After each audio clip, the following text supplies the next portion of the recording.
সত্যি তো।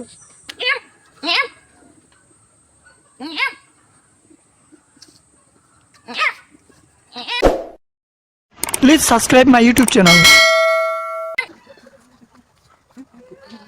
এ হবে না সে ভাই? কোন ভাই? এই ভাই সুন্দর সুন্দর ডেমো দিতে পারে। এ ভাইয়ের বাড়ি হচ্ছে ওই পাশে। কি ডেমো দিতে পারেন ভাই? আরে বড় ভাই, আমি তো জানি অনেক কিছু। তো তোমরা কোন ডেমোটা শুনবা? শুনবো। এই তাহলে ইয়ে দে, ওই যে সাপে ব্যাং ধরা ওই ডাক্তার দেখি পারে কি ভাই? তাহলে ওইটা দেন ওইটা দেখি। পারবো বাবা? হ্যাঁ দেখি, সাপে? দেন দেখি। তোমাদের বয়স তো অনেক নাকি ছোট ভাই? অনেক। আর আমরা তো 90-95 ছাড়াই গেছে ভাই। হ্যাঁ তা যোগ বর্ষার সময় এখনকার সাপে ব্যাং ধরে, দেখেছো কিনা জানি না বাবা। হুম। তো সাপে যখন ব্যাং ধরে তখন কেমন ভাবে ডাকে, যদি আমাকে সঠিকভাবে হয় তাহলে উৎসাহ করবেন এবং বলবেন যে হ্যাঁ সঠিকভাবে হয়েছে। ঠিক আছে। একটা ঝাপকলা ব্যাং বসে আছে, সাপ কিন্তু খুঁজতে খুঁজতে যাচ্ছে।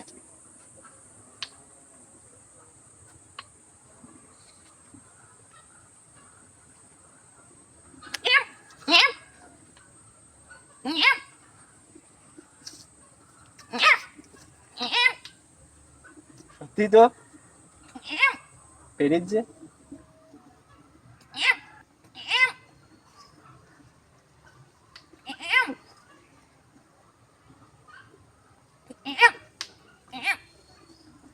আচ্ছা ভাই নেই যে, আচ্ছা ভাই তাহলে আরেকটা দেন দিন ভাই। ভাই আর কি শুনবেন? আমি অনেক ব্যস্ত আছি ভাই, লেট হয়ে যাচ্ছে, দেরি হলে লেট হয়ে যাবে আমার। আচ্ছা ওই যে টকু সাপের ওই সে নেগরু গাছটা যে থাকে না, ও দিতে পারবেন? হ্যাঁ, নেহরু গাছে থাকে অনেক অনেক পুরাতন গাছ আছে, মোটা গাছ আছে। হ্যাঁ হ্যাঁ যেমন যশোর কালী মন্দিরের পাশে বড় বড় গাছ আছে, সেসব গাছে থাকে। হ্যাঁ হ্যাঁ। হ্যাঁ, এসব গাছে থাকে। এখন তোমরা টকো সাপ দেখেছো কখনো? ওই দেখেছি ছোট ছোট এরকম, তা এটা ডাক কখন- শুনিনি কোনো। আচ্ছা আচ্ছা, এটা কখন কোন সময় কিভাবে ডাকে হ্যাঁ সেটাকে আমি বলবো। হ্যাঁ হ্যাঁ, তাই বলতেলাম যে এটা বেশি অংশে জোহরের যখন আজান দেয় সেই সময় ডাকে, মাগরিবের যখন আজান দেয় সেই সময় ডাকে, ও। ইশারের যখন আজান দেয় সেই সময় আজানের সময় তাহলে ডাকে না মানে। ডাকে। আজানের সময় সবাই ডাকে। ও হ্যাঁ, তা শুনি একটু। সত্যি তো